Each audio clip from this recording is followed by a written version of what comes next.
Scott, are you there? Yes, I am. Perfect.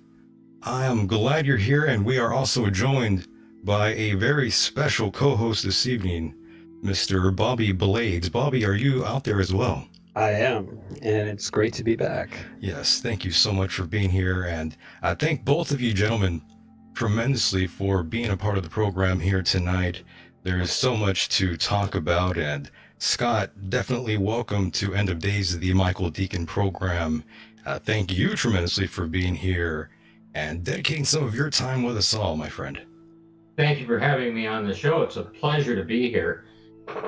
No problem, no problem. And as we get the ball rolling here tonight, let's go back to your roots a little bit, Scott. Can you tell us a little bit about yourself?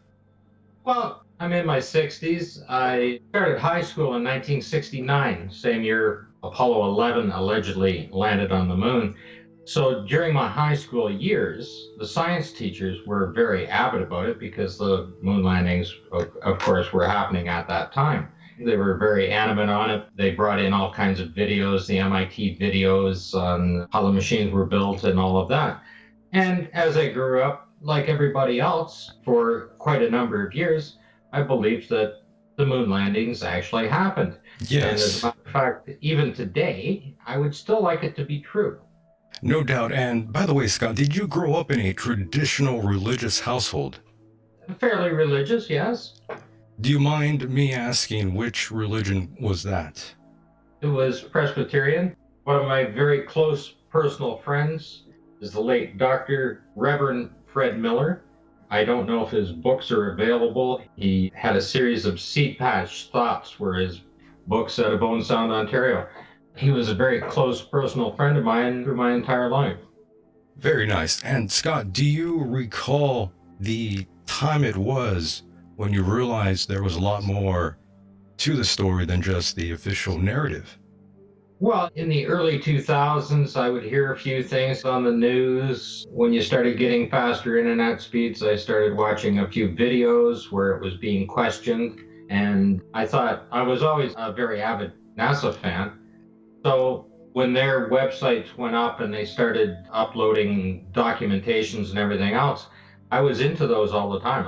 I was looking at their PDF files, all the report server and everything else, all their test results. I was always into that, right? And when you read them, you believe that that's true, that's the technology, and that's everything else.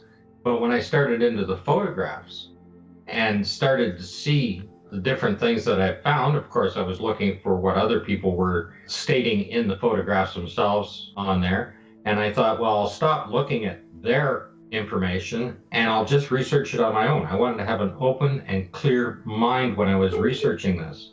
And during that time, I had an awful lot of time because I was looking after my parents as they were aging. So I was up all night monitoring them and I had to find something quiet to do. And this is what I was doing for 8-9 years solid. I was into the photographs. I went back through the documents. I've downloaded all of the files. I've downloaded thousands of PDF files from them. And when I started going back through, I was realizing that all of the problems that they were stating in there, they were never fixed.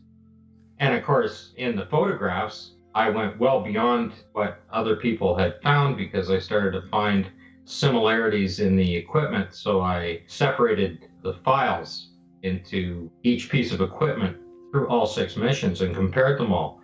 And what you will find is that it's the same equipment being used. It's the same LEM being used for all 6 missions. It's literally a studio set. Right. And by the way, when we originally talked the other day, I had said to you that I've seen a sort of resurgence in this topic, that it has come around, and history tends to repeat itself. And if you look at a lot of the headlines today, a lot of it seems to be repeating it. You also mentioned that it didn't exactly go away, and a big part of me does agree with you. The subject hasn't exactly gone away. It's only evolved. That's right. Well, with the 50th anniversary coming up, NASA is the one that's doing the promotion on it, and it's giving media attention right across the board on everything. This is not a conspiracy. This is an absolute fraud. Quite a difference. Definitely. Okay? And And if they could prove it wrong, they could simply stand up and say, watch what we can do, and go there right now. And they simply can't do that. Yes, with all the theories that have been going around for many, many years now, it seems more recently a lot of things have garnered the attention of NASA to come out and sort of address certain issues that have been talked about. And I think a big part of that has to do with, I know some people won't like this, but the flat Earth community. Even though I don't believe the Earth is flat whatsoever, I think the amount of those individuals out there have actually forced NASA to actually come out and say anything about that sort of thing, which is a little bit silly to me in my personal opinion, but just my opinion. Don't get too triggered out there, those flat earthers out there who listen in. Go ahead, Scott. Well, as a matter of fact, my videos that I have put up, Paul on the Plane, who's a flat earther. I've seen that, yeah. Does my videos for me. I look at the flat earth stuff. I have no opinion on it myself. Right. My research is in NASA and the Apollo missions, on the photographs and the documentations. They do ask some very hard questions. That's true. I'll give you that. Answer. And I would like to hear the answers of it. I'm not going to research it myself. This keeps me busy. My videos, you'll find them on Paul on the Plane. He has his own website.com website, and as well as he has them on YouTube. On YouTube, yeah. A very popular channel, Scott. He has them on BitChute as well as a backup channel. You will find them under the Faking Space series. And it's an award-winning series. He's a professional when he does the videos, and he has his own radio show on Truth Frequency Radio. Yeah, he does a great job with Yes. the show on YouTube there. I haven't heard the radio show. I wasn't even aware of that, but the show on YouTube is great. Great presentation. I do like it. Yeah, well, the videos that he does, when I'm giving him the information, he's very quick to pick up on and understand what I'm saying, and he puts them together quite well for me. Very pleased with that. Yes. And by the way, on a side note here, as we get the ball rolling, I was curious about your opinion on space tourism. Over the last couple of years, we've been hearing all sorts of different people getting involved in the business. Elon Musk, and of course, Jeff Bezos, another one. What's your take on that, Scott? Do you think that's actually a good idea? Is it actually safe?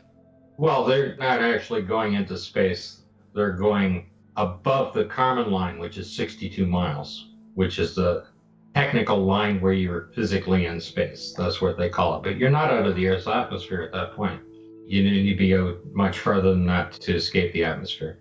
Those are nice little flybys. It gives them publicity, it gives them funding, it gives them whatever. And I don't think much more will come of that. Understood. It seems to be pretty expensive as well. If you remember early last year, we saw the Tesla Roadster. Many believe that was a hoax and not real footage. Any comment on that, Scott? It's probably one of the best CGI films you'll ever see. I mean, I can't believe that you can't put a camera on a machine that can last more than a couple of hours without the batteries going dead. You know, like if it was a real thing, it would be giving you a continuous feed, and as it went out, it would give you actual footage of the Earth as it's leaving, and none of that is there. A lot of people truly believe that was, I again, call it the CGI. first Uber cars. Pretty good, pretty good. And of course, I did mention another book to you, by the way, a specific book, Scott, titled Somebody Else is on the Moon by George Leonard. It's an interesting read, and you're not exactly aligned with any of that sort of perspective on extraterrestrial life on the moon. Correct, Scott? That's right. I believe that's good for the comic books. It's just too romantic, what do you say? Well, the idea that there would be alien life forms that were able to travel those great distances and only get to the moon and not come to Earth, and us not know about it, would be pretty interesting indeed. No doubt, no doubt. I can't see them just stopping there when this would be the location to come to. It seems a little like the Earth is quite a distinctive planet when it comes to its color, size, and atmosphere. Yes, and lots of individuals who have been on this program have said that there's an ET presence on the moon and huge crystal towers. It's something that has been said for many, many years, and it's still echoed throughout time. But one thing we can agree on, I'm sure, is NASA airbrushing photos. I think we could all agree on that one. Oh, absolutely. They are the largest studios in the world as far as film and videos, things like that, right? They are the largest today. I mean, when you take someone like Neil deGrasse Tyson and they bring his imagination to life and put it in those documentaries on space, right? That's all done by them. And they're fantastically done. I mean, they're beautifully done. I've watched them all, the entire series, but they were doing that back when Carl Sagan was around. And by the way, Scott, do you recall what age you were specifically when this topic really hit home for you? By 2008, I really got serious. You dived right in then. Yeah, I bought a brand new computer at that point, faster internet connection. I could start downloading the photographs. And as soon as I found a few anomalies, I just had to keep looking. Yeah, I don't blame you. That's how it usually starts. The curiosity takes over, and then it's too late. You jump into that proverbial rabbit hole. Right. First, I was doing it for my own personal needs, just to satisfy myself. And it didn't matter what university or Johnson Space Center or whatever, nobody would respond to me if I sent them an email asking them a very simple question. Very interesting. And before we move forward, I wanted to tag back to something I mentioned a few moments ago. I just wanted to just round this up here. What exactly are your thoughts exactly about extraterrestrial life in the universe? Do you believe there is, or do you believe there's life somewhere else? Oh, I'm quite sure that we're not the only life forms in the universe. Our ability to find them is what is limiting us. They may have the ability to find us, but we don't have the ability to find them. Very interesting. And of course, you shared some photos with me as well as the slideshow presentation. I first wanted to talk about the American flag that you had discovered was wet. And how could there be any moisture on the moon? Very interesting. Well, that's the Apollo 17 flag. And there's another series of photographs that go with that, which are the two astronauts. And basically what you're looking at is when they were filming that, it had rained. The ground is wet.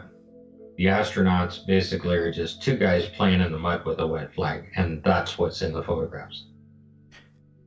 Yes, I'm looking at one of the photographs now, by the way.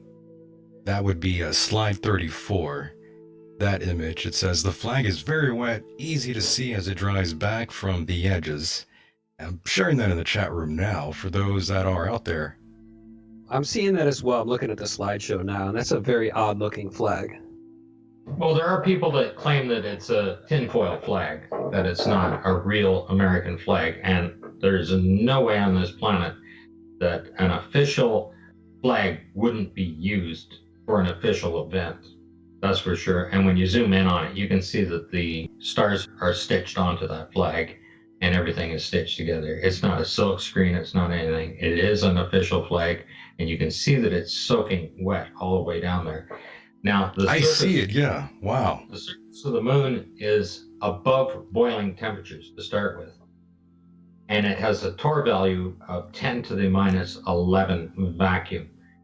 And once you get down in the torr value to around 30, not even into the minuses, just around 30, you won't have any water. The same as you evacuate an air conditioning system on a car, they pump it down. Well, the reason they pump it down is to remove all the moisture.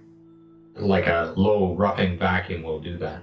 The lowest we're able to create on Earth is a torr value of 10 to the minus 6.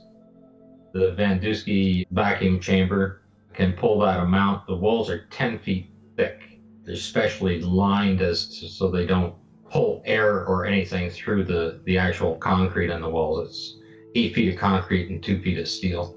on the thing, and that can pull a torque value of 10 to the minus 6. And that's equal to 130 miles off the surface of the Earth. Amazing. And I observed a lot of the photographs along the way, and it still has me perplexed, really. And I'm going to pull up another image right now. That would be, I believe, I think that might be slide 3, picture number 3. 3 Apollo rovers there. Oh, yes. That's Apollo 17. Correct. The one on the bottom right is one of the official resting places where they left the rover before they took off, and the wheels are actually turned in that one. There's another official photo where the wheels are straight, and they're actually 2 separate rovers. The one on the left-hand side, they've used that rover for 15, 16, and 17. It's the same rover, and they're easy to identify because the frame rails on them, they're all hand-built machines, and the frame rails are different on each one. Seems like they use the same equipment. On slide number 8, if you have it up there, that is the Apollo 17. The 3 different rovers are there, and the top 3 pictures are right in front of the right wheel. I mean, you can't change the frame on the machine when it's on the surface of the moon, right? Those are 3 separately configured machines right there. Oh, I see that. It's like the fenders on the wheel. One of them is all busted up, and then in the next shot, it's like it's fully repaired, and it's not discolored or anything. This one is kind of reddish, and then on the third one, it looks a little like ashes or something, but it only goes halfway. The frame rail itself, one is welded in, the other one's a straight box frame weld, and the third one is actually bent, it's curved. And the suspension arms behind it are completely different configuration. And that's on frame number 8. Oh, okay. The one on the left-hand side is 2 box frame pieces welded together with a little pin sticking out, and they're all welded to that. The next one comes in, and it's 2 box frames welded together, and the one on the right actually is bent, it's curved. And the suspension parts are completely different behind each one. And then 3 separate tire tracks. These machines were custom built. Each one was hand built, and no 2 are the same. Very unusual. And on another side note here, completely off topic, Scott, there's someone in the chat room who has been repeating this question, a gang of 4 in the chat room. They want me to ask you if this is Scott Henderson, the guitarist. No, not related. Not the same guy. But you are a musician, if I recall. No, I'm not a musician. You're not a musician. I simply wrote the lyrics for Walking on the Moon. I rewrote the lyrics for Walking on the Moon. Okay, and they're up on the Paul on the Plain site. You can sit there. It's up in the last few days. I just rewrote the entire lyrics. They're actually in the PowerPoint presentation. Oh yes, I see that now. Yeah, the right near the end there somewhere. Very nice. And of course, there was another interesting slide you had here. Want to drive this one home for the people out there on YouTube. You found what looks like a cuff checklist here. And I have that image up now for those in the chat room. Apollo 16, a cuff checklist. Slide number 10. Yeah, there you go.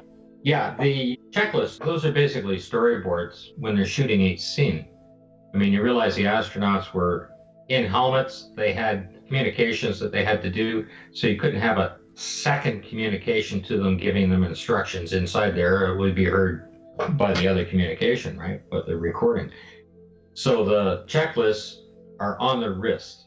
These little booklets are on their wrist, strapped on their wrist. And it shows them what they're going to be doing during that scene. Like, these were prepared months before they even went for launch. So on the top left of that slide, you'll see it's showing footprints. Where the footprint is going to be, where they lifted the rock out and where they set it down. The direction of the sun, the camera settings, where they're going to stand and what the camera settings are for each one. Hasselblad cameras are manual, completely manual. The battery just ran it to the next slide after they took the picture. Well, what's weird, Scott, is I've never seen this photograph before, and I've seen thousands of photographs. Never this one, though. Very weird. Yeah. So what you're looking there are instructions on what they're going to do within the scene and how much time they have to shoot the scene, because the timeline is there as well. On the top right, it's giving them instructions on a rock. It's 18 inches, half a meter long, by about 12 inches high. There's no way they would know where that rock was, but it shows you the exact, right to the second, that they're going to show up at that rock, how they're going to photograph it, where they're going to take the chips, what the sun angle is, where it's sitting in position to the sun, and a description of the mineral contents once they split it open. That's all just to shoot the scene with. That's all done ahead before them, what they're going to do there. And of course, the camera settings are in there as well. All of the cue cards are like that. And moving on to the next slide, number 11. The one on the left is the Apollo 16. That's called the Grand Prix. And there's an actual video. Anybody can Google it, the Apollo 16 Grand Prix, and they'll come up with it. And that's the rover when they're out racing around. This is in the cue card showing them where the position of the cameras are going to be and how they're going to drive the rover to shoot the scene. I see. And it shows you the 4 craters that they drive through the first one, around the next 2, and through the last one. And that's exactly what happens in the scene. Now, you also have somebody that's taking photographs of it, and there are 2 cameras there being operated, and the machine is moving. Somebody has to operate those cameras. So I don't know how many guys they had on the set to shoot that. Yeah, that's another. Right. Yeah, thank you for saying that. That reminds me, first of all, where were these photos obtained, Scott? The photos are all on the NASA journal site. Uh-huh. There's a partial set of them on a site called March to the Moon, and they put them all up on Flickr. Okay, very nice, very nice. 2015, they're on Flickr as well. They've been highly modified on Flickr. They've hazed them over, they've enhanced them a little bit, so blurred them out to make them smooth them out a little more, to hide more stuff. But they are there. The journal site has them for sure. Journal archive site for NASA is there. They're all there. Now, Scott, do you have any idea where the Apollo missions could have been taped? I've been told in a studio in Hollywood, and I've also been told the Mojave Desert. What's your take on that? Well, I've been asked that a lot of times, and as far as I could tell, for shooting it outdoor, they practiced at Flagstaff in Arizona. All the practices were done there. So I looked up their training schedules, their flight schedules when they were flying back and forth from Houston, or from Cape Kennedy, back and forth through, and when they were being interviewed.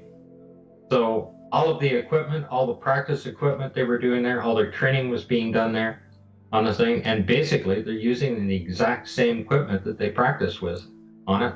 And that's where I believe that the entire thing was shot, was at Cinder Lake, just north of Flagstaff, Arizona. And of course, Cinder Lake is also where they blasted in and made a replica of the moon's surface. And it's still there today. You can Google Cinder Lake in Arizona, and you can actually see the moonscape is still there, the one that they set in when they were practicing. Amazing. And now I have slide 14 up, which is a very good image to show the listeners out there. I know we jumped a little bit ahead. Well, that's fine. You can jump around anywhere you want. That's fine. I can keep up with anything. This particular photograph, you have the Apollo 11 descent stage on the left-hand side and the Apollo 15 on the right. And what you're seeing is, if you see where the ladder is located, directly to the right of the ladder is quadrant 1. And inside that is the helium tank, and the helium tank pressurizes the other 4 fuel tanks and pushes it through to the engine. Well, when they loaded the rover on, they simply removed that tank, and there is no other spot on this machine to put the helium tanks. It's a stage prop. They simply removed it to set the rover in place. There was no other spot to put the rover, so they removed the tank. And without the tank, the engine doesn't run. It seems like they got a little sloppy there. Well, it's a stage prop. They can do whatever they want with it. They're lowering this thing down on a large gantry crane. The gantry crane at Cinder Lake is, I think, 600 feet long, 150 feet high, and 300 feet wide that they lower this thing down on. That's what they were practicing with. And there are videos of them bringing it down on that to practice with, to do their simulations. And I just believe they just finalized the video off, did their full simulation, and that's what you're looking at. And if you look at slide 12, and what you're going to see right here is the actual date. The date, it says the 11th of the 28th, 72. This is for Apollo 17, as you can see that. And you can see that the inspector is Jones and the photographer is Post. Now, I thought the astronauts were the photographers. They were the only ones on the moon. So what's Post doing? I have no idea what he's doing there. But the date, the 11th month, the 28th day of the 11th month, 1972. Well, they didn't take off until a week after that. Very interesting. Yeah, I think they landed on the 16th or something like that. It took off. Yes. They took off December 6th or 7th, I think. I've forgotten. There's that many there. It should be on there somewhere. I have a note of it where it is. Yes, but that's about a week earlier. And like I said, the photographer's name is Post. yes. And then if you go back to slide 11, on the right-hand side, you'll see that they've penciled in Jones, and that's because that's where he's going to be standing when they're shooting the simulation. Yeah, and that's where he's going to be standing. They don't want to have him in the simulation. Somebody tried to tell me that those are craters. They even tried to put one up on the NASA site, claiming that it was a crater. And they were even using that particular thing that I clipped out to show that and they're saying that that's a cluster crater now, and they've added it in. It's just hilarious. Yes. And of course, the craters are pretty deep. Oh, and yes. that line that you're looking at there is the line that the rover is supposed to drive down, and they would never drive through a crater. Nor did they have any photographs showing them flying through it, like driving through a crater. Good catch. And of course, we move on a little bit forward here to slide 16, the Buzz Aldrin watch. Very interesting find here. You'll find this one up on the Allah site, David Percy's site. He has, I think, 20 of my photo slides up there. The watch says 14 minutes after 11. The official time that Buzz Aldrin set foot on the moon is 3:16:15 UTC time. That would make it a quarter after 11 when he actually set foot on the moon. This photograph is taken 59 minutes and 20 seconds after he set foot on the moon. His watch should be on UTC time because they were so-called monitoring them all around the world. So they're on universal time. If he was on Florida time, it'd be quarter after 12. But they're in Arizona, so it's quarter after 11. And that's why the watch is that time.